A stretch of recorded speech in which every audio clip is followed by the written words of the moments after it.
Hey everyone, welcome back to another video from Wake&Tech. In this tutorial video, I'm going to guide you through how to log out of iQIYI application on your mobile device. It's really easy to log out of iQIYI app, so let's get started. First of all, open up your iQIYI application on your mobile device and from the home page, tap the Me button at the bottom right corner. From the Me menu, go ahead and tap on Settings.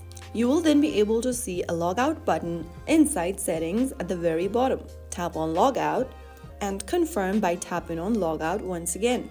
Soon after you do that, you will be able to log out of your account. If you need to sign in again, you can go ahead and tap on the Me button, tap on Login/Sign Up and select your login method, and then go ahead and enter your email and password associated with your account, or choose any other login methods.